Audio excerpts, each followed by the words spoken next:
meeting of West County DIMS. Okay. I'm Suzanne Couch. I'm your co-chairperson. We just want to welcome you and to say thank you for sticking out with us through all of the Zoom meetings and everything, but happily we are going back to the hall next month unless something changes, comes up. There's a new strain that comes through. We will be at the hall next month. We're going to be there. We'll open at 9. We'll start our meeting at 10 and we'll have our speaker at 10:30. We're still not going to be doing coffee or any of that. Stop at Starbucks and get whatever you want and bring it with you. So we hope to see everybody there. I think we're all ready to get out and to see something else. We are required to wear a mask, but they did not reiterate that they wanted us to check vaccinations. If that comes up again, I will let you know, but I asked about it and they said no.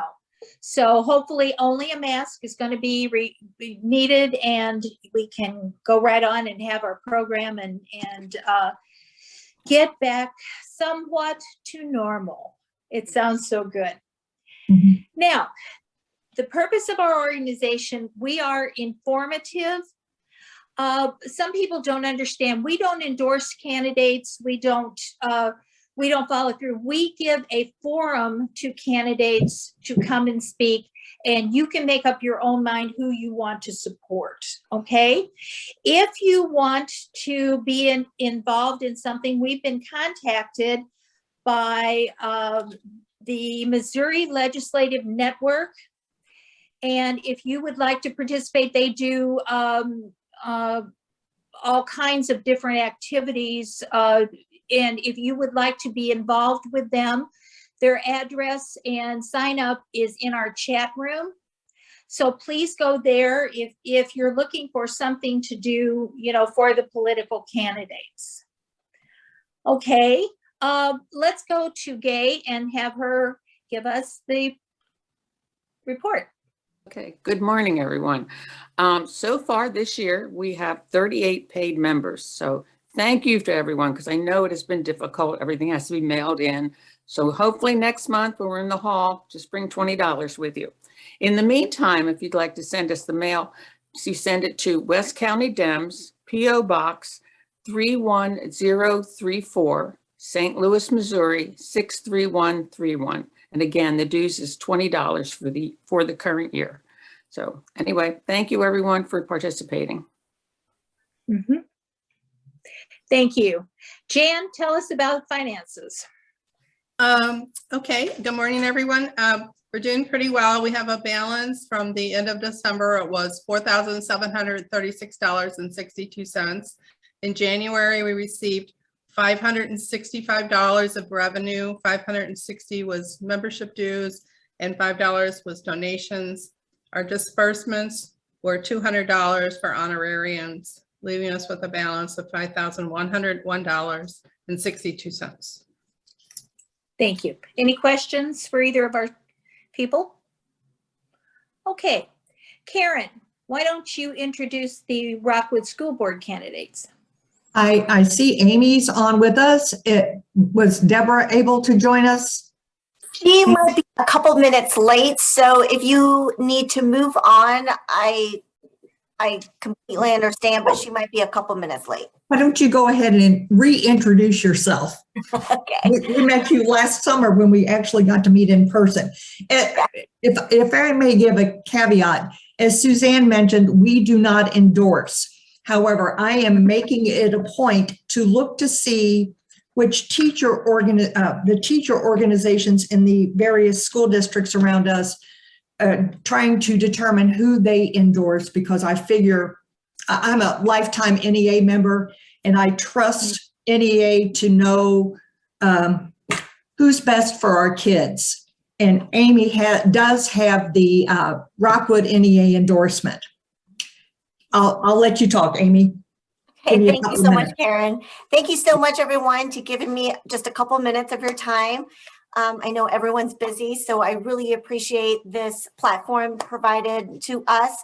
So again, my name is Amy Ryan. I am a 17-year Wildwood resident. I've been a Rockwood parent for over 7 years. I have 2 children in Rockwood, one in middle school and one in elementary school. And I have been in healthcare for over 20 years. So I thought I would be a really good candidate for Rockwood as we coming out from a pandemic stage to an endemic stage. So I really can provide not only the healthcare expertise, but the expertise of managing large multi-million-dollar financial reports, budgets, and contracts. So my focus is this. My commitment is bringing Rockwood's education back to children, our community, and our classrooms. It is time that we get national politics out of our schools and get focusing on real academic performance with still providing physical and mental well-being for our children. And like Karen said, I did receive the Rockwood NEA endorsement, and I am also speaking to Rockwood Labor Club on the 23rd, which is in the next couple of weeks. I truly believe that unions provide the middle class community, and teacher unions are a little bit different as they are kind of the voice for teachers. And I fully support our teachers 100% in our public schools. Thank you, Amy. By the way, the municipal elections, which include school board elections, at least at this point, are April 5th. Absentee voting opens up next week on February 22nd. But I believe to vote absentee, you have to go to Northwest Plaza. But yeah, my pitch, and check your voter registration, please. Yes, yes.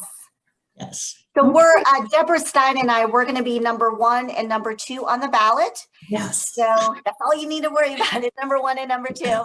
But yes, early voting, the request for that ballot starts on 222, lucky numbers. And then the official election day voting starts on April 5th. Thank you, Amy. Did Deborah ever get on yet? I'm don't. not sure. Okay. But her platform is very similar to mine. Her background is extensive. She is right now working for a nonprofit for WashU, managing also billion-dollar budgets, so she can bring that expertise in. But also she has a education background, so she is fantastic. Love her to pieces, and she will be a great asset for Rockwood School Board. Thank you. Oh, Dennis, do you have a question? Yeah, just a quick question. How many candidates are running and how many are we electing in this cycle? Great question. So there are 5 candidates, 0 incumbents, and 2 seats are up for this cycle of elections. So again, all you have to worry about is number 1 and number 2, and nothing else matters. Okay. All right. Suzanne, back to you. All right, thank you. Thank you so much for joining us. All right, does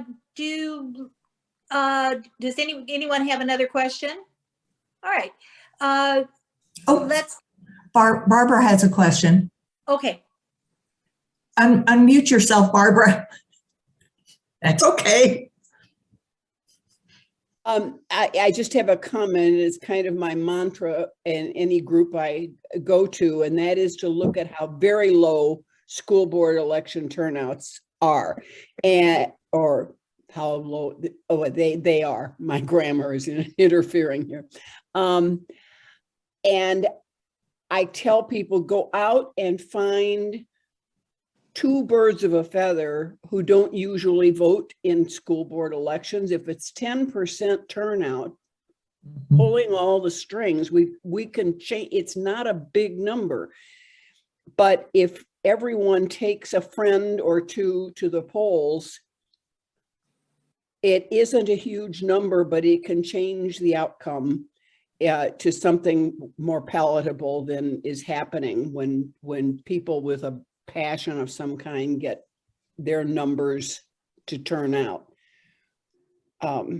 So, Yeah. thank you. We only lost by 330 votes. We almost lost one seat by only 330 votes, 330. So that's how important every single vote is. I'm an old teacher myself, so I'm passionate about this. Thank you. Yeah, I typically work municipal elections as a poll worker. They are slow. It's a very long, arduous, boring day, but yeah. Actually last year was a little bit different, but in Rockwood. It's hard to convince people that that something at this level of elections has as much impact on your life as they do. The closer you get to the marrow, the more it matters, the local elections. So we need to think about that differently. The president doesn't have near the effect on our lives that the school board and local people do. I'll turn off. Okay. Thanks. All right. Grace, Thank you so much. I think Go ahead. Grace has a question. Hi, Grace. Yes, I do have a question. Amy, we have, or I've read in the paper some of the goings on in Rockwood. And in fact, I had dinner with a friend of mine who works in Rockwood, and she says things have gotten pretty ugly there in terms of the intolerance of some parents or to the African-American history and also the LGBTQ issues. So what is your position and what is your comment on that? Sure. So my endorsements will be coming out regarding my full commitment and support to diversity, equity, and inclusion. Two of those organizations are Rockwood Real, which is an anti-racist organization trying to promote DEI. Two is We Can. My involvement within Rockwood is part of the REPAC program, which is coupling parents and teachers to promote diversity and true representation within Rockwood schools. So one, I'm on a committee in trying to recruit diverse backgrounds for the staff. Two is I'm on the DEI committee board. So this is a great organization and committee that promotes various backgrounds. So for example, we're promoting through boards Black History Month. So I am on the side of making sure that every child of every background, race, religion, ability, net worth, sexual orientation, be heard, be seen, and be accepted in our community, in our schools. That is my full commitment to our children within our public schools. And it is high time that they get a voice on the board, and it is high time that we get true representation within our schools. Thank you so much. Very interesting and very, very, as Barbara said, very, very important. Everybody must vote. All right, Karen, would you like to introduce our speaker? I would really appreciate having the opportunity to do that. I believe Stephen is with us. Stephen Weber has a very interesting resume of sorts. He's done all sorts of things in his young years. He's currently the political director of the Missouri AFL-CIO. Prior to that, Stephen served as the chair of the Missouri Democratic Party. I believe that's the first time I became aware of Stephen.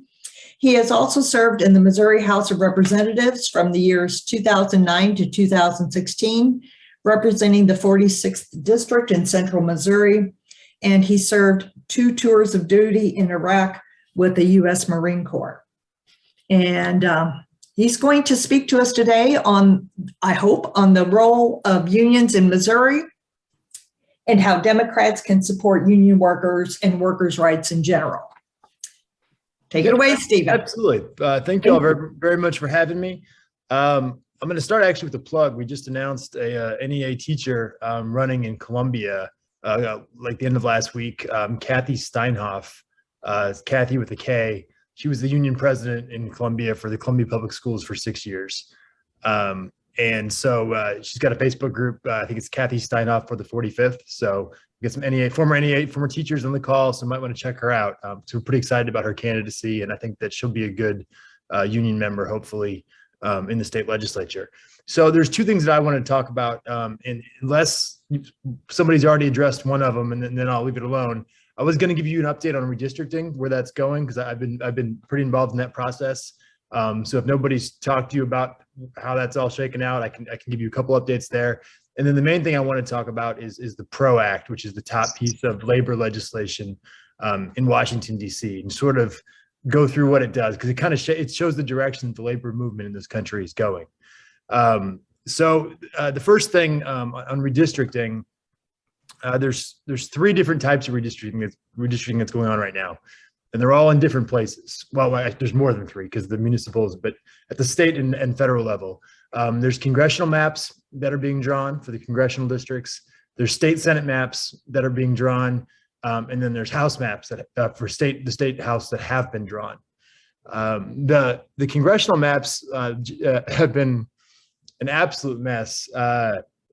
The way that the congressional lines are redrawn for our 8 congressional districts, it's a bill. It's a piece of legislation that goes through Jefferson City just like any other bill.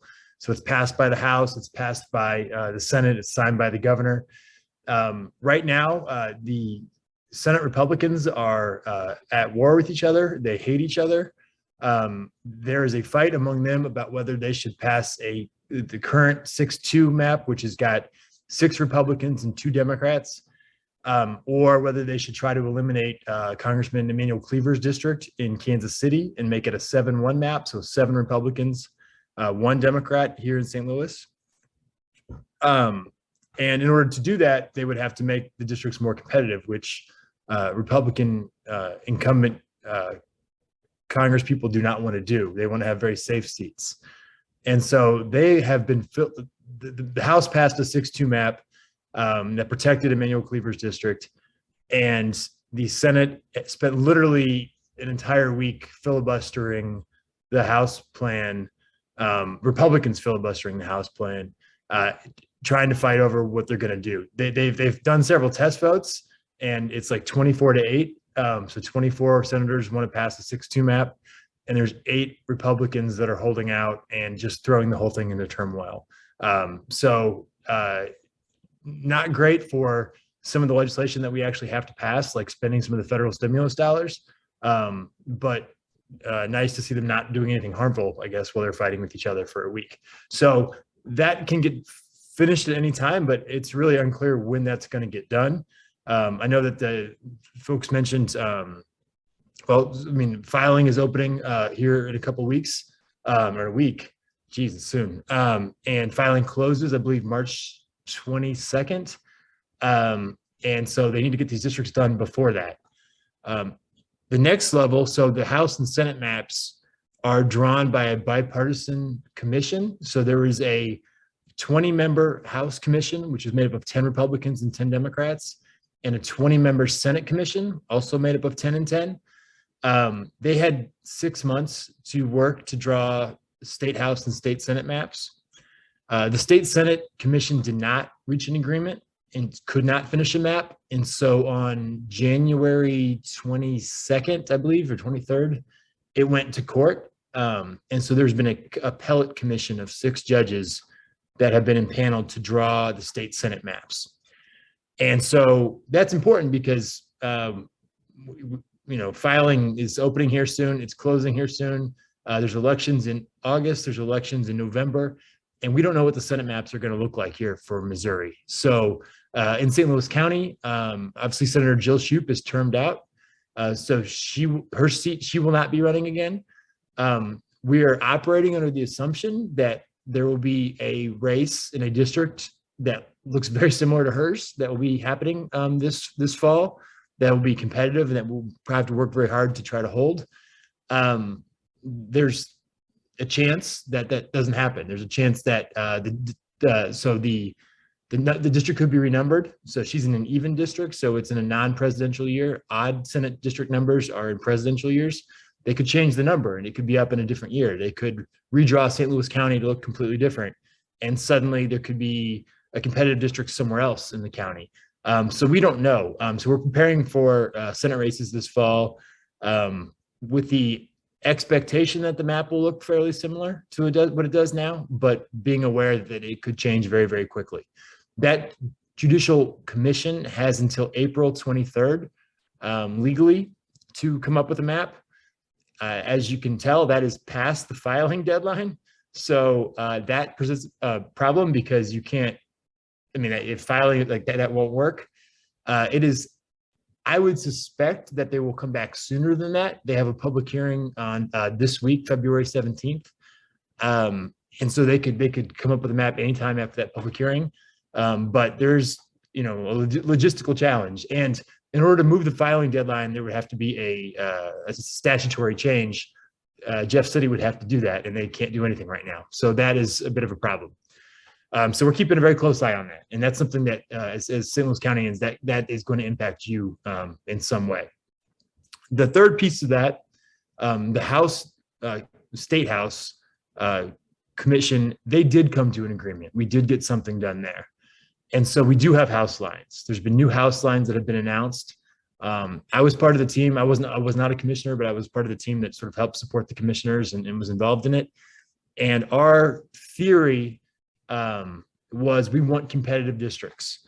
And so anytime there was an opportunity to opt for two districts to be competitive versus there being one safe Republican, one safe Democrat, we opted for two competitive. The reason we did it was two reasons. One, from a Democratic perspective, the status quo is not working for us, right? Having 49 state House members is not sufficient. And so I said we kind of raised our risk profile. We said we need to put ourselves in a position to make significant gains. And the way that we do that is by having a thinner Democratic majority in more places. So part of it was strategic in that. The other part was it's good for democracy and for government to have competitive districts. It makes for better representatives and people are more accountable. So that's a good thing. We were successful in accomplishing that goal of more competitive districts. So the examples I would use, so right now there's 49 state House Democrats. There are not coincidentally 49 House districts in Missouri that if you overlay President Biden's performance in 2020, he won 49 districts, which is kind of an example of how nationalized our politics have become. That was under the old maps. Under the new maps, if you overlay Biden's numbers, he would have won 57 districts. So a pretty substantial increase. If you look at Claire McCaskill's numbers from 2018, she won 50 districts under the old map. And if you overlay her results over the new map, she won 60 districts. So 11 more seats than we have today. Obviously, that is not, you can't just draw a straight line there. It's not apples to apples. You've got to do a whole bunch of things to win those seats. But we use that as an example of our ceiling is significantly higher in the House than it used to be. Now, the important thing is like by raising our ceiling, we've also lowered the floor, right? By making more competitive districts, we can lose those districts. But we think that's a risk worth taking because, like I said, the status quo isn't working. And so we need to make some changes. You might be wondering why the Republicans agreed to do that. So the goal for us has been to get out of the superminority. We're at 49 seats in the House right now. Breaking out of the superminority, meaning we're more than a third of the chamber, is 55 votes is the threshold. So we were not going to agree to anything that didn't give us a clear path to being over 55. We're a little surprised the Republicans agreed to to this final number. The main reason, there's two main reasons. One, they believe they can beat us in 50-50 districts. So they believe if it's close, they're going to win. That's what, and they told us that. So take that as a challenge.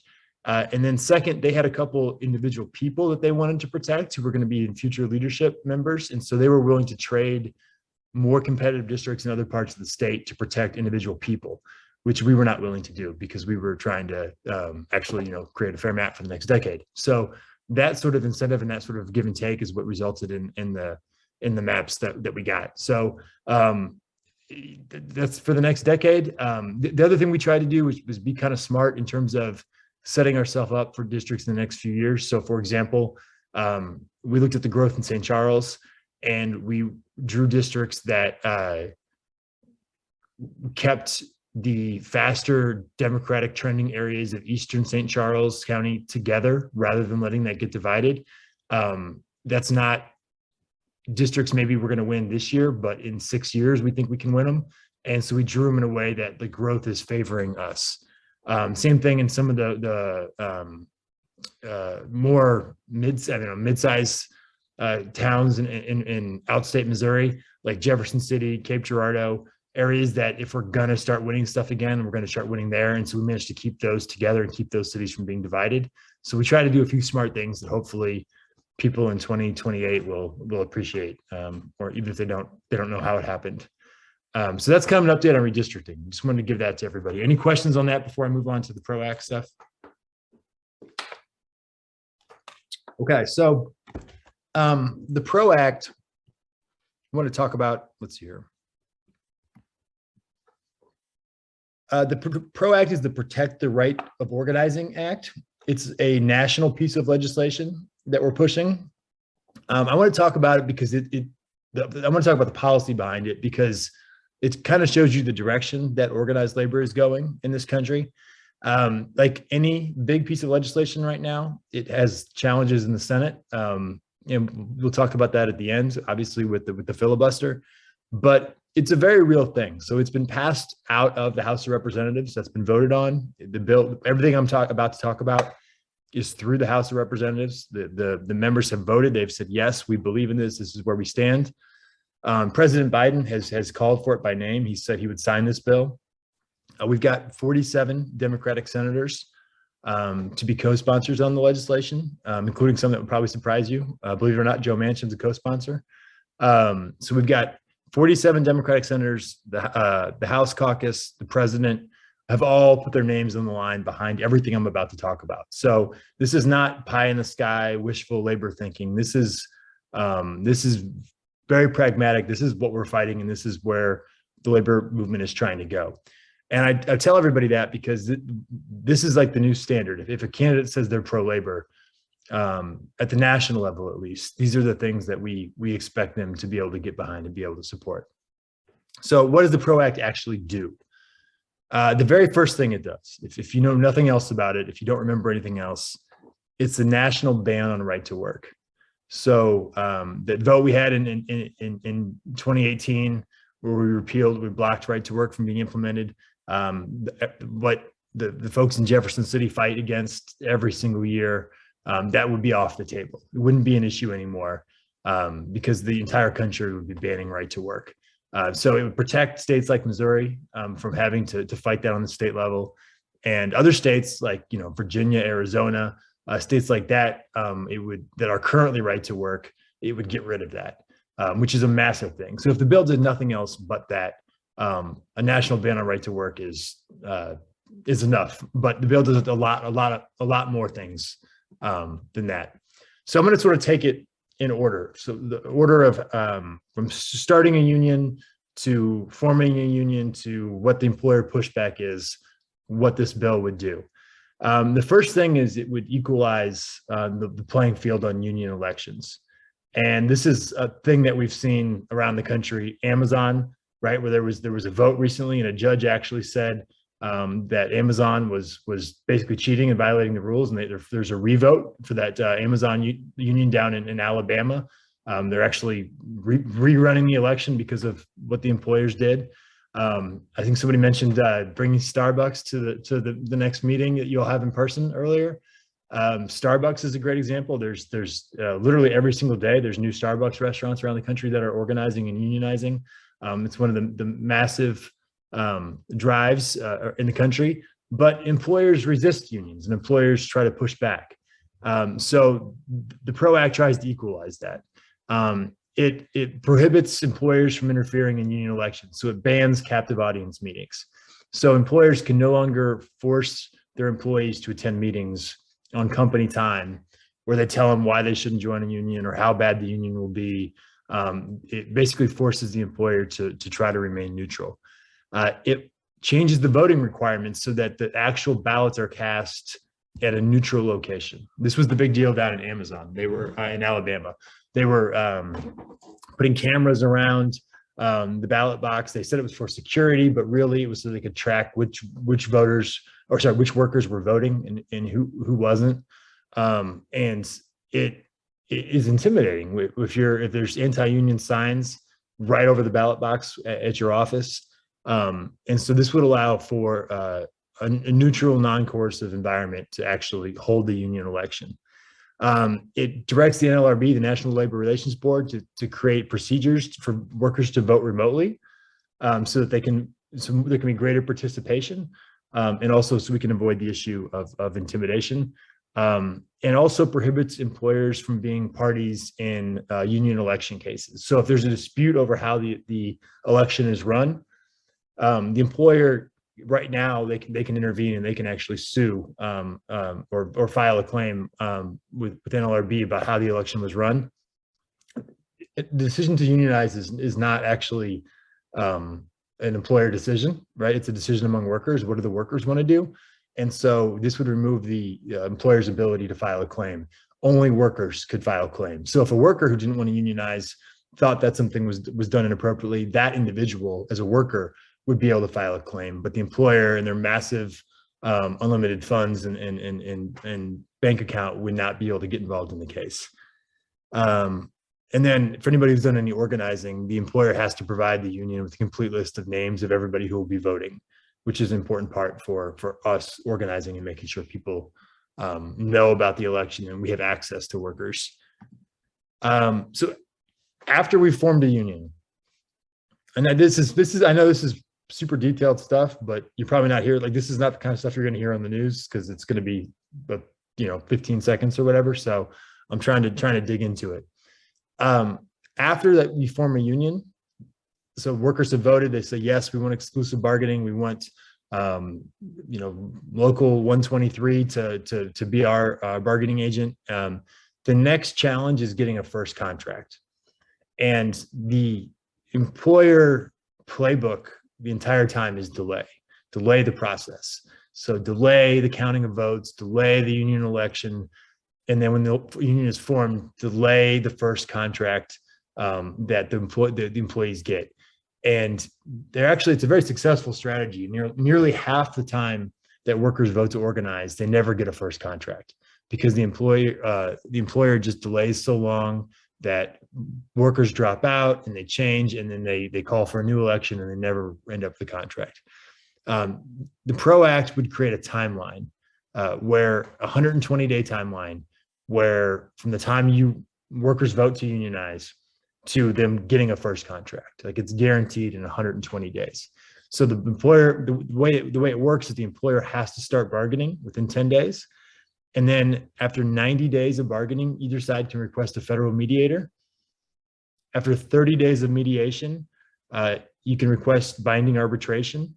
And then the arbiter comes in and makes a decision, and that decision is binding for 2 years. And so there's a process that's laid out that will get you a first contract, and it's guaranteed for 2 years, and the employer cannot cut hours or wages while that contract is being negotiated. So that's a massive win for being able to organize, and also being able to tell workers while you're organizing, hey, we can't promise you what the contract is going to be. Like, we can't promise you what they are, but we can promise you a timeline for you having a contract, from going from being, unprotected to you will have a contract 6 months from now if we make this work. So that's a pretty big deal.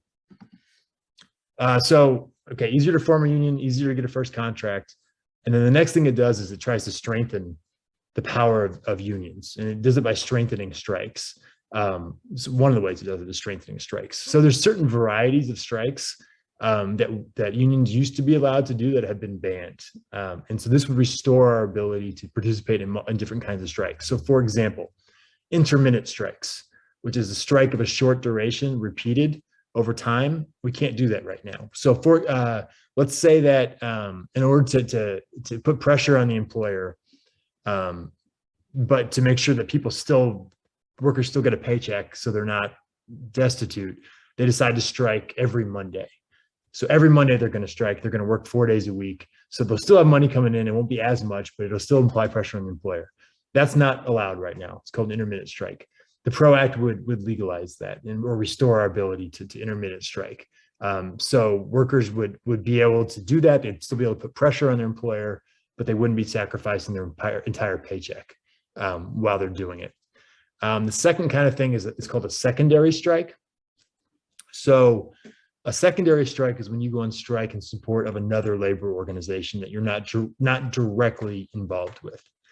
So the example I'll give, and we used to be able to do this, we can't currently, this would restore our ability. So the example I would give is I'm a member of United Food and Commercial Workers 655, which represents a lot of the front of the store folks, the baggers, checkers, stockers at grocery stores, like Schnucks grocery stores. Local 88, UFCW Local 88 represents the deli workers, meat cutters, folks in the deli. We're both bargaining with Schnucks. If Schnucks is bargaining with Local 88 on their contract before 655, any cuts that they make to Local 88, they're going to try to apply to 655, right? Like we have an interest in what Local 88, what their contract looks like. We can't go on strike for them. And so the employer will often try to bargain with them first because they have fewer members and they have less power. What this would allow is if we would say, well, if Local 88 is going on strike, we're going on a secondary strike in support of Local 88 because we know darn well that whatever cuts you make on them, you're going to foist on us here in 6 months. So even though our contract is not currently up, even though you're not bargaining our contract, you're doing something that impacts us. And so we're going to secondarily support them. This obviously is a force multiplier, right? So this makes it, this would strengthen Local 88's ability to negotiate because they've got not just themselves, they've got a whole other union who can go on strike with them. At a construction site, if one trade wants to go on strike, other trades can go on strike in support of them. So this is a force multiplier. This will be allowed under the PRO Act. And then it bans the permanent replacement of striking workers. Obviously, whenever workers go on strike, management tries to replace them with other folks. This would prohibit that from being full-time replacements. And then it bans employers offensively locking out workers preemptively to put pressure on workers. So it's a pretty strong tool. Any questions so far? I know I'm like just flying through a bunch of stuff and I know it's a lot of detail, but any questions? Okay. So then the next major issue this PRO Act tackles, and it's a really big issue in society, is worker misclassification, right? So every time we pass any sort of pro employee, whether it's mandating benefits or safety or anything like that, employers are going to major employers, big businesses are going to try to find a way to work around that. And what they have been doing really frequently now is misclassifying workers as independent contractors. So saying that actually this person doesn't actually work for us. They're an independent contractor. I'm sure they're doing, I mean, and there's so many examples, the FedEx, Amazon, there's people driving trucks that say FedEx, wearing FedEx uniforms that only deliver packages that were shipped by FedEx. And FedEx says that they're not actually employees, they're independent contractors. And so as such, they're not protected by the basket of labor law that employee gets. So if they're in an accident, they're not indemnified. They have to pay for their own damages to their vehicle. Basically, these multinational corporations have found ways to move all of the risk onto workers by calling them independent contractors. So any of the upside, any of the profit they keep, any of the risk, any of the costs, the workers have to fend for themselves on that. So there's a lot of things that this does to try to combat that. one of the things it does, it codifies the joint employer standard. So one trick that a lot of them will use is they'll sub out something, and then they'll say that subcontractor is the actual employer and not themselves. So for example, a company that has their building cleaned every night will sub out the janitorial service to a subcontractor, but the custodians will be assigned to that building. They won't do anything but that building. They'll always work in that building. They won't. The owner of the building, the major corporation, tells them exactly what to do, how to clean, everything. And then if they're sexually assaulted, which actually is a massive problem in some of these big buildings late at night because people are working by themselves, then the owner of the building, the main company, will say, well, we're not liable for that because actually as a custodian, you work for the subcontractor, not for us. So you should go sue them. So this would say, no, you're jointly responsible for, if you use a subcontractor exclusively for your main business, you are both liable for what happens to that worker, both the sub and the general contractor. They also try to misclassify workers to supervise, like they'll say somebody's a supervisor rather than a worker to get them out of a union bargaining agent. So this will say that actually to be a supervisor, you have to spend more than 50% of your time overseeing other people. It can't be a tricky terminology that businesses use to misclassify workers. And this is a big one. It replaces the balancing test to determine whether somebody's an independent contractor with an ABC test. So what that means, right now, if somebody is disputing and saying, I am an employee, I'm not an independent contractor, it's called a balancing test, where basically you go to the trier of fact and they look at a whole variety. There's no standard for what an employee is versus an independent contractor. It's just, you look at different factors, and whoever the judge is makes basically whatever decision they want, because you can make an argument either way. This replaces that with what's called the ABC test, which is a very clear, very specific test. So the ABC test, it's called that because, hold on a second. It's called that because it's got 3 pieces. And it starts with the presumption that a worker is an employee. So you have to prove, a company has to prove that a worker is not an employee. You have to prove that they are an independent contractor. They have an affirmative burden of proof to show that. And they have to satisfy 3 requirements to be an independent contractor. And you have to satisfy all 3. If you don't satisfy all 3, then the person is an employee. The first is that the individual is free from the employer's control in connection with how to perform the service. Right. So, I don't know anything about roofing. So if I had somebody come over and put a roof on my house, I would, maybe pick out the color or the kind, but I would let them decide how to go about actually putting the roof on. I wouldn't say, okay, you're going to use 2 nails in every shingle and you're going to go from left to right. I wouldn't exert that type of control. If you're exerting that type of control over how somebody does the job, then they are an employee and not an independent contractor. Second, the service is performed outside the usual course of business of the employer, right? So FedEx, their usual course of business is delivering packages. So if you are delivering packages for FedEx, you are operating within the usual course of business. It is a usual thing. It is what the purpose of the business is. You are an employee. If you are running a FedEx store and a pipe breaks and there's massive flooding and you call in some plumbers to fix the leak, that's not your usual course of business. That can be an independent contractual relationship. They're not an employer. Does that make sense? And then finally, the individual is customarily engaged in independently established trade as the same nature as the service performed. So basically what that means is you have to be independently established. You have to be doing whatever you're doing for more than one employer. So if you are an independent contractor and 100% of your business is tied to one company, you are not an independent contractor. You are an employee of that company, right? If you are, so going back to the custodian example, if you only clean one building, you are an employee of whoever owns that building. If you have a cleaning service and you have 30 different buildings or 30 different houses that you go to, and they all pay you independently and separately, then you are engaged in that trade independently on your own. And so you would pass that prong of the test as an independent contractor.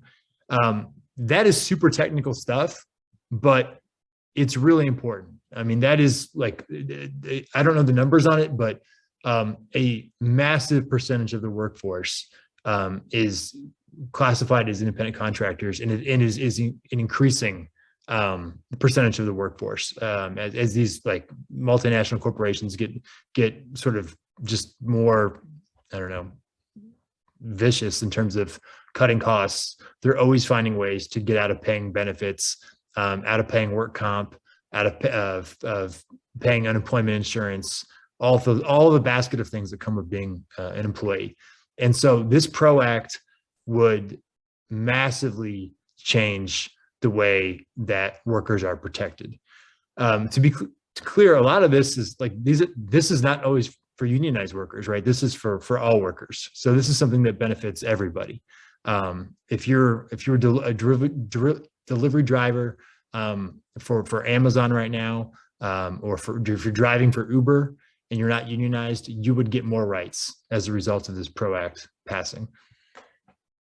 And then I think the final piece is, okay, so this is all great stuff. What we've seen in all law, certainly in labor law, but in all law, is that a law is only good if it's enforced, right? It's only good if there's actual penalties. And you can have the best law in the books, but if nobody's out there enforcing them or holding somebody accountable, then there's no impact. So what this does is it does a couple of really smart things to increase the penalties for labor laws. The first is it allows the NLRB to initiate enforcement actions. So the NLRB would actually be able to enforce labor laws rather than waiting on a court or somebody like that to make the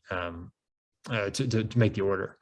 It increases the fines. That's pretty basic, right? Like, but it makes them, there's a cost benefit analysis that companies are doing. I think obviously the most egregious example, like that they always teach in law school, that I'm sure most people are familiar with, is the Pinto, right? The Pinto case where they just did the math and they decided it was cheaper to let people burn to death when gas tanks exploded and just pay off each individual victim rather than recall the entire line and fix the problem. And so they were very aware that people were going to die and burn to death in their cars, but they made a financial decision. So the way you change that calculation is by increasing the fines, increasing the penalties. So it's not a better deal to violate the workers' rights until you get caught, and to tier those so that if you're a repeat offender, the fines go up. And then the last two things that it does, I think, are really, really smart. And I really like. The first is that it allows corporate officers to be held personally liable. So if a corporate officer knows about a labor violation, if they're aware of it and they don't do anything about it, they personally are held liable. So it's not Ford Motor Company just writing the check. It is the CEO, it is the CFO of Ford who gets fined personally. And that, I think, changes the incentive for following labor laws. And then the next thing is that, the NLRB just recently, actually, pro workers, we got a majority on the NLRB, but we don't always have a majority. And when we don't have a majority, enforcement actions just stop. So after 60 days, if the NLRB does not take up a case, this would give workers a private right of action where they could seek redress through the normal court system if the NLRB doesn't operate, which is a smart thing for the years that we don't have pro worker majorities in the NLRB. So I just went through a whole bunch of things. Obviously, the last piece is that I mentioned earlier, the Senate is going to be really difficult. We don't have 60 votes to break a filibuster there. I'm not optimistic this is all going to pass in the next year, but with the House vote and with the president calling for it and with 47 Democratic co-sponsors, like, we've established this as the floor. And if we can pick up some more Democratic Senate seats over the next few years, this is the kind of thing that we can pass and will have a massive change and a massive shift in power in this country. We talk about structural change a lot, and this is structural change, right? Like it's great. It's important when we have, direct stimulus checks to people. Like that's a good thing. But this is a way better thing, because this is the kind of thing that gives people power and improves their lives for decades. So that's sort of my presentation on what's going on with labor and with the PRO Act. Happy to answer any questions about Missouri politics or however you want to do it. Okay. I have a question. What's the likelihood of any senators from red states that are probably more likely to be pro-union signing on? I would say 0. I don't, occasionally in Missouri, we get a couple at the state level. We get a couple Republican legislators that will vote, against right to work. They're never with us they're very rarely with us on, unemployment stuff or anything like that. But some of the major issues, they'll be with us. But nationally, particularly with this bill, like the Chamber of Commerce is going to be against this hard. And so I don't expect any Republican support for this in the Senate. I actually think there was 1 or 2 Republican House members that voted for it. I keep hoping Roy Blunt's going to think my time is about up. Maybe I should stand for something decent. That would be nice, but I don't anticipate it on this. Yeah, it's probably not a case. We've got some questions here. Let's see. Glenn, do you have a question? Yes. Back in the 70s, I worked for Coca-Cola while I was in college. And back then, we had one union for the drivers and helpers and one union in the plant. We were able to basically get what we wanted because both unions agreed to stop work if the other walked off the job. And that actually resulted on one Friday afternoon in an order going out over our radio system for all trucks to immediately return to base and turn off their radio. So obviously they had the advantage. They could pressure management to get things taken care of. When did unions lose that ability for joint action? I actually think they lost that before. So what unions do is sometimes in our contracts, we get language that would allow things like you can get in your contract a clause that says that you're not going to cross the picket line, right?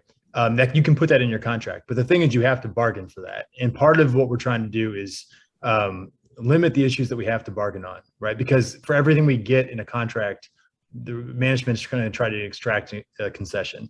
And so they might say, well, we'll give you these things, but you have to take this cut to your pension system or like that. And we don't want to be put in a position of making those choices.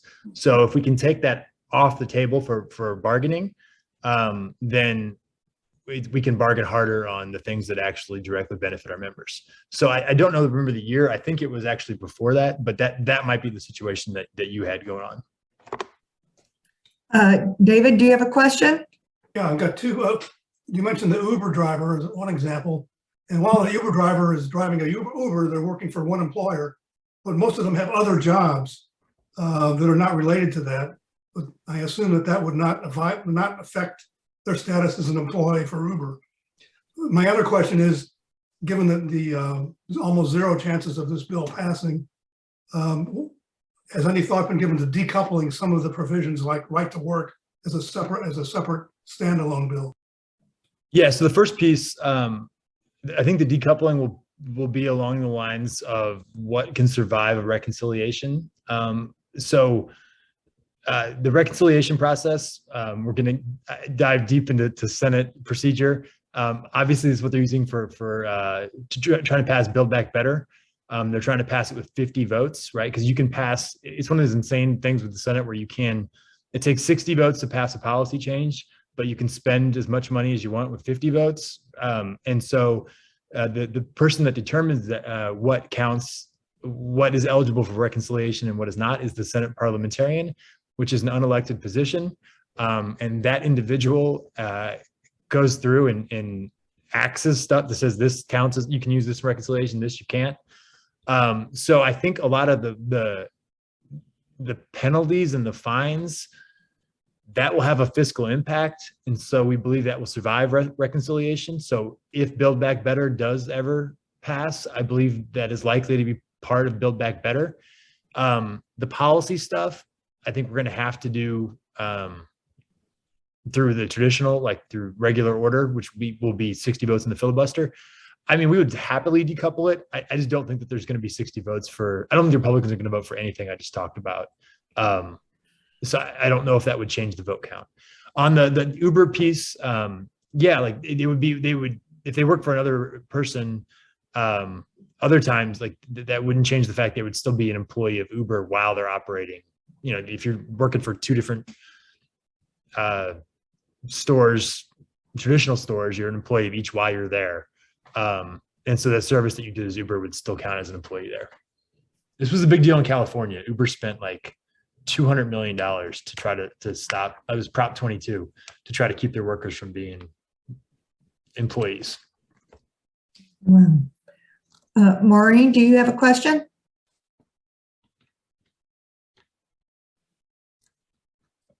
You're on mute there. Yeah. There Okay, you go. so my question is this. We know that union members support the initiatives that we've passed, yet they still vote Republican. My question is, for the most part, I'm making a generalization.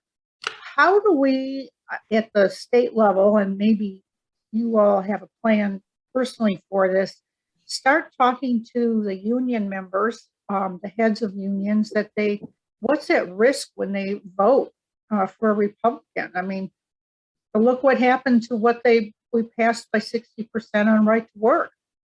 But Right. I think there needs to be an outreach a really serious outreach. And if you can get union members back in the Democratic fold, we can win more elections.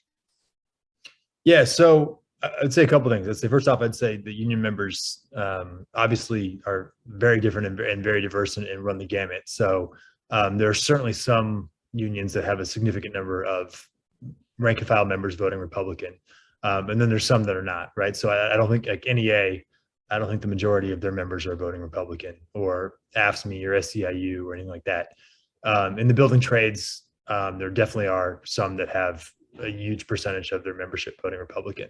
Yeah, and to your point, like that's one of the things I work on. I mean, we run a huge labor to labor program, which is focused on trying to get our own membership to vote for the candidates that we've endorsed. You know, I was on Jason Kinder's podcast last week, and this kind of came up. And one of the things that I think is important is traditionally people have said we should vote your pocketbook, you should vote your economic interests.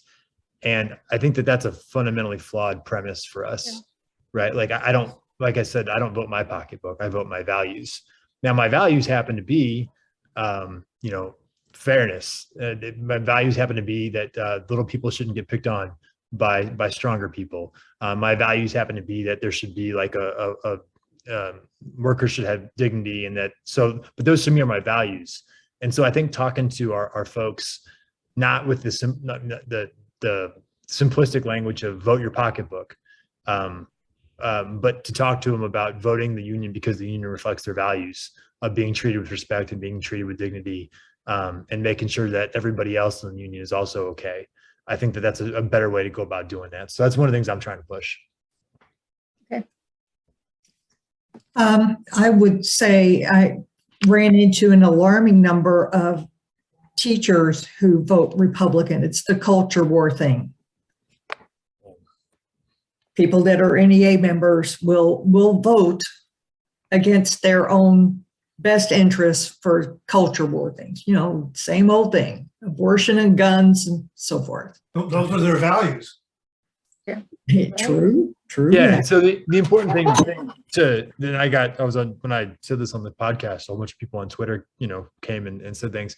The important thing to remember is that everybody has values are not like, it's not like there's two sets of values and you're either A or B. Like people have a whole, values is a very complex term, and there's a whole bunch of values. And most people don't have values that perfectly line up with any one candidate. You're balancing internally your own values. And so just because somebody has a value that disagrees with yours, doesn't mean that they're like lost and they're gone and they're not going to vote for you, because they've got a whole bunch of values. They value a whole bunch of different things. And so the key of campaigns is finding the similar values and highlighting those and making the argument that that particular value. So for example, for our, our workers, the value of being able to provide for your family is a more important value than being your value of not having any sort of regulation on your firearms, right? Like you can have both those values, but you're not going to be able to meet both those values. So how do we make the argument of which value should be met? I had another comment. Having worked for a candidate before who benefited from labor backing, we had an event where there was like canvassing. And I do believe every union member in West St. Louis County showed up to distribute literature. There were probably 50 union members there. Awesome. So, I mean, some of them are walking the walk and talking the talk. So that was really, really awesome. I've checked the chat box. Do we have any other questions? I forgot. I have a question. I'm sorry. Oh, Grace, yes. The Governor Parsons had proposed a raise to $50 an hour for all the state workers in the House. Right. Apparently passed it for certain state workers. What's the union's position that they passed? They raised it to $15 an hour for what they call direct care workers or something like that. Right. What's the AFL-CIO or the union's position on that? It's better to give it to some rather than none, or? Well, we support and we think they all should get, so yeah, basically the way it worked is that Parsons sends budget to the House, included raises so that no worker would be making less than $15 an hour. And then the House Budget Committee decided that that was too generous. And to your point, I think they said that anybody that provided direct care, like at state VA homes or the state mental health hospital or something like that, that would be $15. But if you were in a non-direct care role, like if you were a custodian, they cut those pay raises, so they wouldn't be $15. We believe everybody should have $15, and that's something that we're fighting for, and we're trying to make happen. And they did it the same week that they passed work requirements for Medicaid. It's just one of those things where they demand, you shouldn't get health care unless you work, but also you shouldn't get $15 an hour if you work. I mean, it's a no-win. There's no logic to that. And it's just about, it is just about punishing low-income people. So, well, yeah, that's a long way from being finished. It's still got to go to the House floor. It's still got to go to the Senate. So we're hopeful that we can get some of that restored. But it's very, very frustrating. Okay, I don't think I see any further questions. We do really appreciate your time and thanks for having me. I appreciate it. What you've done for the state in your various capacities, and what you do for Democrats and what you do for workers. Thanks for letting me talk about this. I know that was a lot of detail, but I just want people to know beyond the headline. And so now you kind of know the direction we're going. So thank you all very much. Thank you. Thank you. All right. Thanks so much. Suzanne? Glenn? Yes. Suzanne, let's give Deborah Stein a couple of minutes to introduce herself. Oh, all right. Hi, I jumped on late. I had a work call, but I understand that Amy Ryan introduced me really well, and I'm sure she did. I hope to do the same for her if she ever can't make a call. So thank you so much for inviting me. I'm not going to take up much of your time at all. I just wanted to say I'm Deborah Stein. I'm a candidate for the Rockwood School Board. The tagline for my campaign is empathy and excellence in education. And that is because I believe that empathy and excellence go hand in hand. We should support students in building empathy. And we also have an outstanding school system, one of the best in the nation, and we should be empathetic toward our educators as well. We must work to ensure that our programs and policies work consistently for all students and dismantle any barriers to their success. And I value civility, which is something we have seen far too little of the past couple of years at our school board meetings. No fault of the school board members themselves, but I'm passionate about investing in children and ensuring that every student has the resources and opportunities that they need to be successful. So in short, I'm ready to give back to the community that has given me so much. All three of my kids went all the way through Rockwood schools, graduated last year from Eureka. I would really appreciate your support. I'm going to put in the chat just 2 links, one to my website and one to my Facebook page if you want any other information. Thank you so much. Thank you for volunteering to run. Yes, Yes. we appreciate Wish you it. luck. Thank you. Thanks. Okay, All right. back to you, Suzanne. Last but not least, Glenn. Good morning.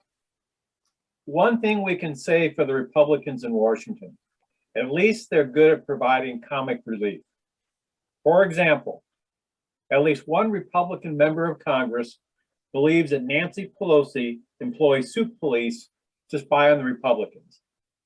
Yes, Marjorie Taylor Greene claimed, quote, the Gestapo police are looking over Republican shoulders. She mistook Spanish soup for the Nazi Gestapo. Also, there are 3 or 4 members of Congress who say they believe in the Jewish space laser.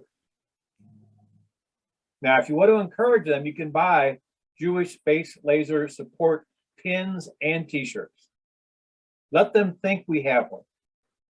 Of course, at a time when we hear the former president was clogging up the toilets in the White House with classified materials, the threshold for lunacy keeps getting further and further afield.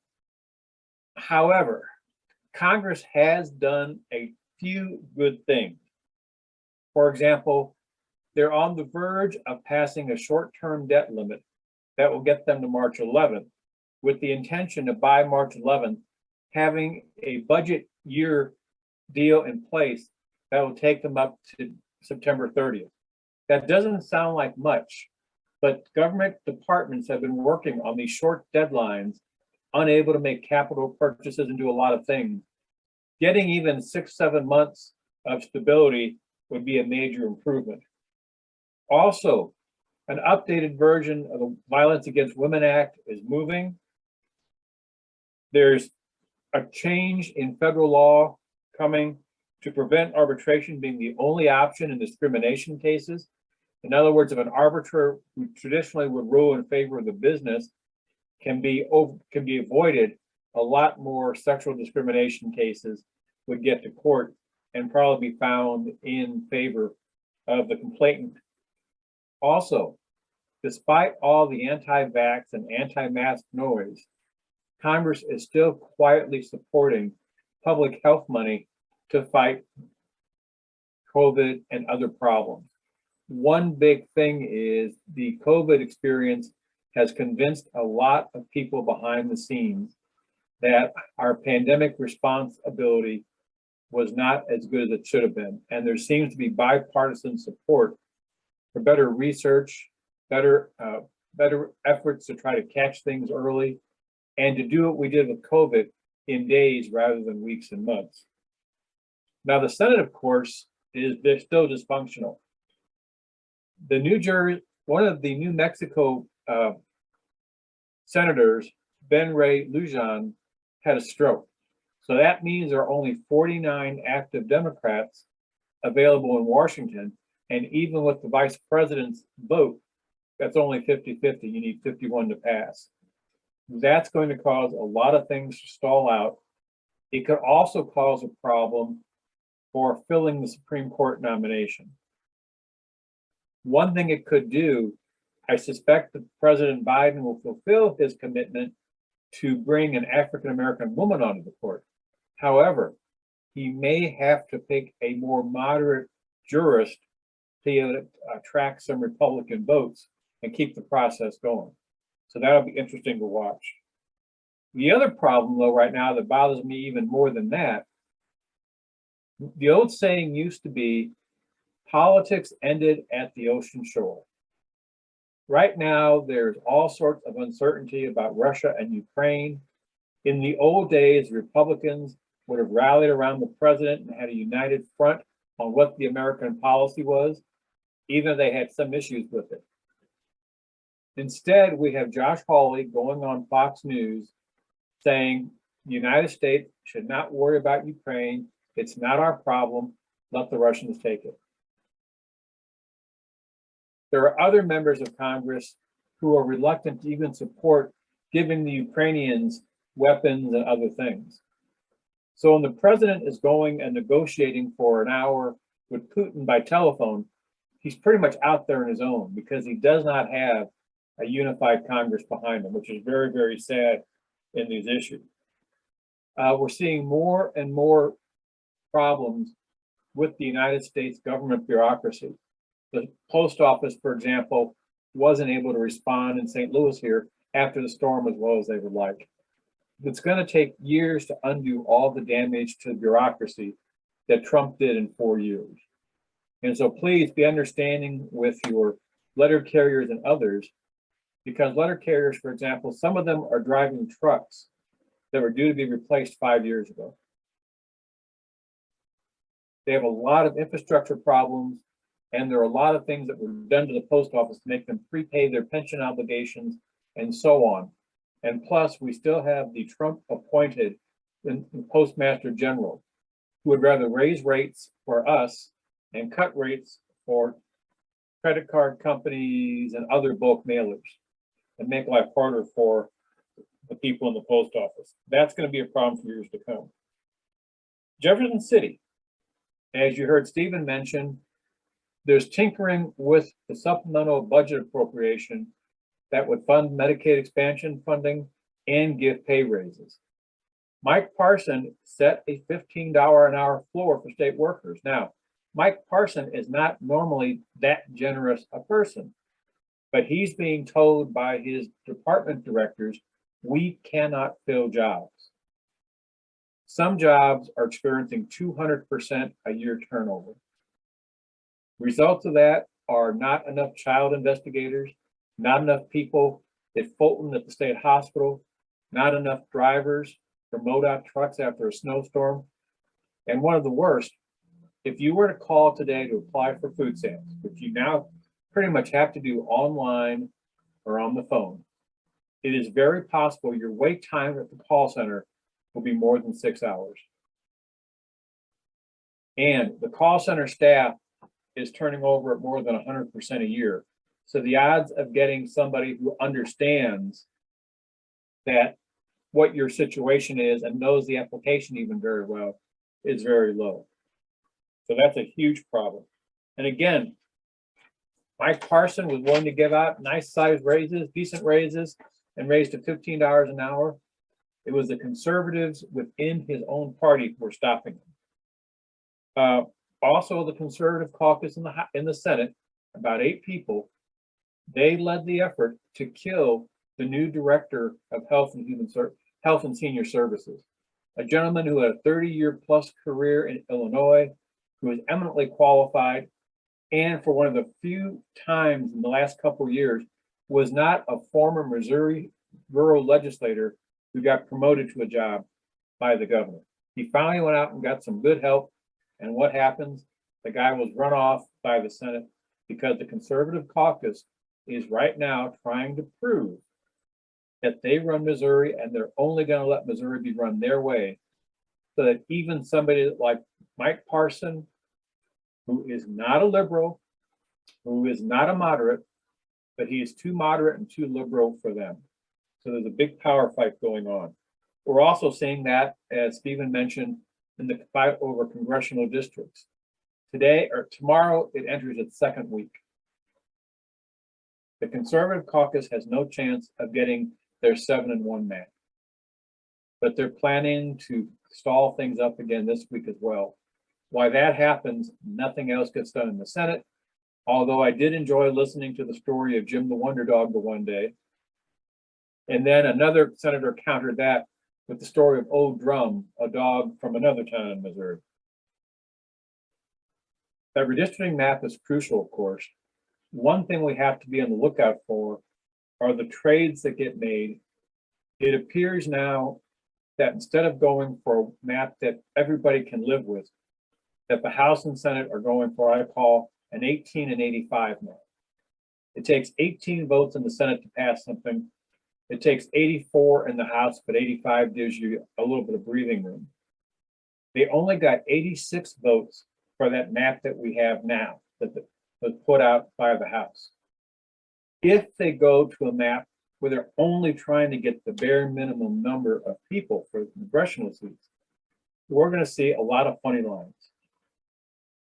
Igo and Onder and some of the other conservative caucus members want all of St. Charles County to be in the 2nd congressional district. Well, that's fine. But the problem is, if all 400,000 people in St. Charles County are in the 2nd, you get to a problem with where the 3rd and the 1st and so on are. It is very possible for those of us in South County that the southern tier of St. Louis County could find itself in the 3rd congressional district, currently represented by Blaine Lichtenmeyer of Elizabethtown outside of Jefferson City. So you could have people in Sunset Hills and Oakville represented by the same people representing Lake of the Ozarks, the same guy representing Lake of the Ozarks. Because of the way they're tinkering with these maps, and if they pass it in the House and the Senate, even with just one vote over the minimum, it's going to be impossible to overturn it without being able to show major federal problems with the map. Another thing to remember, any member of the legislature can propose anything. We got some good news last week. The Make Murder Legal Act got defeated. As you recall, in Missouri, we have Stand Your Ground. And even before Stand Your Ground, Missouri had a very liberal interpretation of what was self-defense. There was a case in St. Louis City a couple of years ago where a gentleman from his back porch shot and killed a teenager who was going through his car for parking meter change. And that gentleman was never charged. Senator Burleson's Senate Bill 666, and the numbering is strictly by chance, would have expanded the definition of self-defense to where it would have been next to impossible for a prosecutor to overcome your feeling. It was basically, if you felt you were in danger, you did not need as much reasonable reason to show, logic to show why you had to use deadly force to defend yourself or your property. Deadly force to defend your property when it's not around you. That bill fortunately got killed in committee, but unfortunately it's going to come back. And while that bill got killed, we have to expect that we're going to have guns in churches and schools after August 28th. And it doesn't matter if your church pastor or your school principal doesn't want them there. We could have, theoretically too, if they also lower the concealed carry age to 18, we could have high school teachers with armed students in their classroom. Another thing to remember, the Republicans are trying to get stuff to pass to put on their campaign literature. So there's a lot of not just bad gun law, there's a lot of anti-abortion stuff. There are a lot of restrictions on curriculum and what schools can teach. Representative Ian Mackey called the one bill the Heckler Veto Act. It would allow any parent to sit in the back of any of their kids' schoolroom and to literally voice objection during the lesson to the teacher. So you could have a situation where teachers wouldn't even have the ability to control their own classroom. That might pass because it has like 9 co-sponsors, and that bill would be nice, big, on campaign literature, fighting for parents' rights, controlling liberal, out of control educators. So we're going to see a lot of really bad stuff getting passed just so it can be on campaign literature. even if it doesn't hold up in court or it has other problems. Number two, Governor Parson did talk about raising the minimum teacher pay. Right now, Missouri has the least paid or the worst paid teachers in the nation as a group. There are some districts that are only paying $28,000 a year to start. Well, the problem is, even though the hike and cost to subsidize a higher minimum wage for teachers was within the state's money control right now, or money ability right now, that's getting shot down in legislative committee by Republicans. They don't want teachers to be getting big raises. They claim it's because they want to preserve local control. The irony is the reason the wages are so low is because many school districts do not generate much money because of their size and where they're at.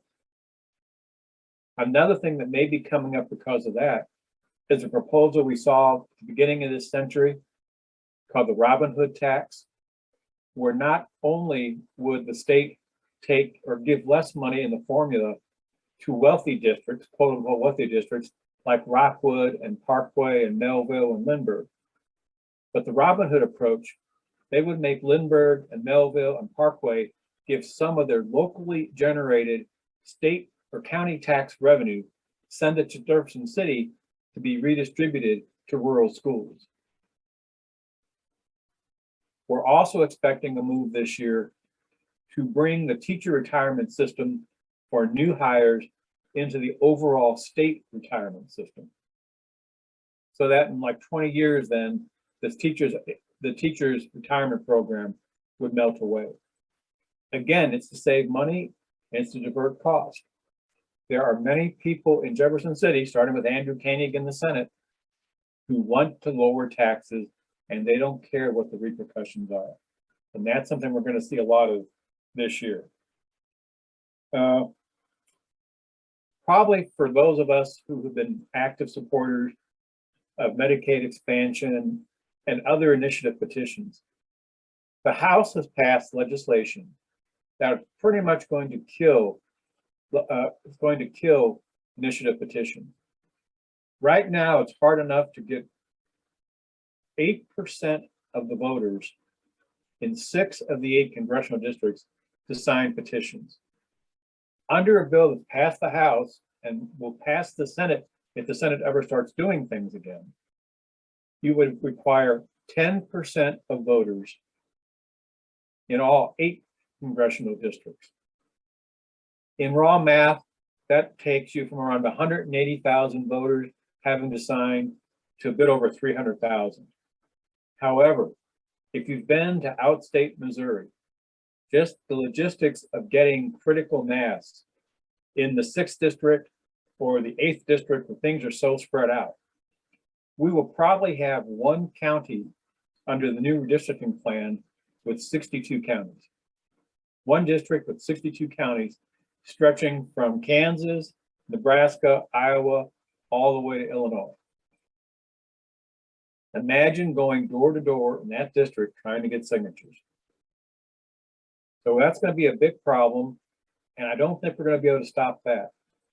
We're also going to probably be seeing more restrictions on voting because, of course, we all know, even though the Republicans carried Missouri, according to our Secretary of State, there was a lot of election fraud.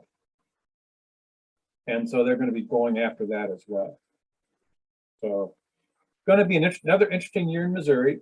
This legislative session, it could be the best thing that happens is the Senate stays tied up in knots and they accomplish very little. But unfortunately, I think the governor is going to wind up giving into the conservative caucus, and a lot of the bad ideas are going to, flow like they're going over a waterfall. Any questions?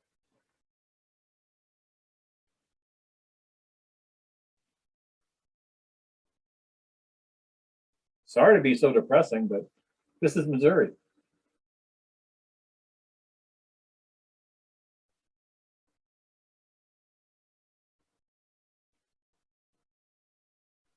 Barbara. When you read the tea leaves, do you see at some bottom, at some point where they just can't do anything worse? How bad does life in Missouri have to become to where we've isolated ourselves? As a retired teacher, my granddaughters have no interest in coming back to Missouri. The youth are going elsewhere. They love Chicago. And I mean, that's just one example, but what's the end goal? What is the vision for a state that offers nothing, no help and no support to anybody? If they were completely unchecked, Governor Parson gave a hint at it the other day. What they were looking for would be an evangelical Christian theocracy. Everybody is responsible for themselves. There are several members of the House who do not believe in public education as a concept. They believe every family should work out their own education plan.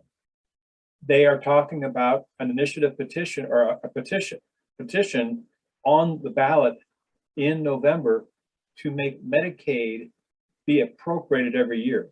That would automatically put us out of compliance with federal Medicaid restriction rules.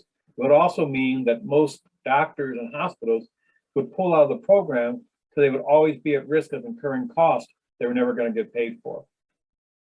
So when you say where's the bottom, I really don't know anymore, because so many of these crazy ideas, like I said, the Make Murder Legal Act got national press. That hadn't been for national press and national disdain, it probably would have been voted out of committee. They're very We already creative. have probably the second most liberal gun law in the nation, or gun laws in the nation. They're very creative. They're trying for number one. Yes. And well, you know, in a way, they've already reached number one. They have made the state of Missouri bureaucracy the worst place to work. One of the things that came up in one of the budget hearings from the Department of Mental Health, they were complaining the Fulton State Hospital competes with a Dollar General warehouse 2 miles down the road. Dollar General pays $17 an hour to start for floor jobs and $18 an hour to start if you can drive a forklift. But isn't that hard? The gentleman at DMH was explaining that some of his people start at just over 25 cents over state minimum wage, $11.40 an hour, I think it is. He can't compete when it's an easier job 2 miles away, you know, paying $8,000 more a year. He can't get people to come in and interview who are worth hiring. And yet you saw them be so reluctant to make changes, you know, and it looks like they're not even going to give those people that $15 an hour. Some will get it, but a lot of the state workers won't. It looks like direct service people will get it, but say food service in the same building won't. Dennis has a question. Yeah, I want to get back to elections just for a minute. And I know Stephen Weber has left us here, but Glenn, you've got insight, and there may be others on the call as well. As we have this overlap between some of the deadlines for filing and the closing of elections versus making some decisions on both the congressional districts and the senatorial districts, what are the likely outcomes? Is it something the courts can then do in terms of adjusting those dates? Although some of that is kind of running against when the elections would actually be held and the time for the elections staff to do all of that, or could we potentially be running in our current districts and that all of this would take effect 2 years from now rather than now? What are the various options here that might occur? The first option is that they cannot move the primary date. There is too much logistics to do that. So that August date is fixed in stone. The August date is before the August 28 implementation of most state laws, which would include the congressional maps. The only alternative would be going to court. And you might be able to do that in state court. You might wind up going to federal court, because there's been rulings in other states. Basically, the candidates have the right to know where their district is, who they're running represent. And that could be the factor. However, it also depends on timing. As was mentioned, the Senate districts, Republican map for the Senate districts was so horrible that it has no chance even with the court. But with the 6 judges, 2 from each appellate area, 6 judges, you also have no idea what's coming out. There are a lot of computer programs out there. Most of the ones that are used by the Democrats and Republicans, you push a button and it gives you a partisan lean or vote totals for the previous election and that census tract and so on. The judges could use software that does not have that partisan information. And they could give us Senate districts that look completely different than anything we've ever seen in Missouri before, but they meet the rules by being compact and contiguous and so on. So they might be prettier on shape, but it might throw everything into a mess. And keep in mind too, the state of Missouri had very little growth. However, we did have a big shift in population out of St. Louis City and the northeastern county suburbs to the south and west, and St. Charles County is still growing. There's some growth down in the Springfield area. Just adjusting for those changes and where people live is going to cause some pretty serious changes in the Senate map. Is there a potential that we would end up either with the state Senate seats or the congressional ones, if we're not getting resolved, that we would run with the existing ones for this election and wait 2 years before any of this would take effect? It could happen. The congressional would probably not happen, be less likely to happen because federal judges could step in. The state Senate seats, I'm not sure. I think that would not be the first, second, or even third choice of either the Democrats or the Republicans, because that would be so unwieldy, especially knowing the changes that have been made. You have a problem if you don't change the congressional districts. There's been a population loss of like 50,000 in Corey Bush's district, and Jason Smith's district in the South has also lost people. So you'd have a whole lot of one person, one vote issues if you don't make adjustments.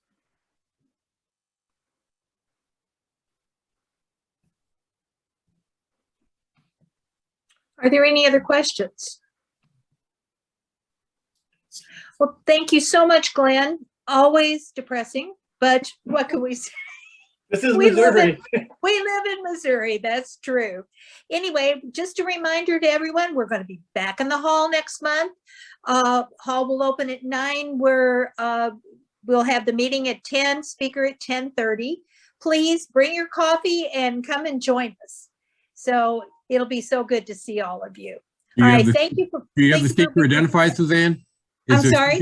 Has the speaker been announced for next month? No, I'm having trouble Okay. with, I'm not getting calls back. So we'll let you You know. can speak, Dennis. Yes, Dennis, that's a good idea. There you go. Actually, what I will share with you just for the future is that I do chair the strategic planning committee for the state party. And when we have that, which would be later on this year, I would entertain that idea. Oh, great. Thank you. Thank you so That's much. awesome. Okay. All right, everyone. See you next month. Thank you. Thank you. Bye-bye. Bye-bye.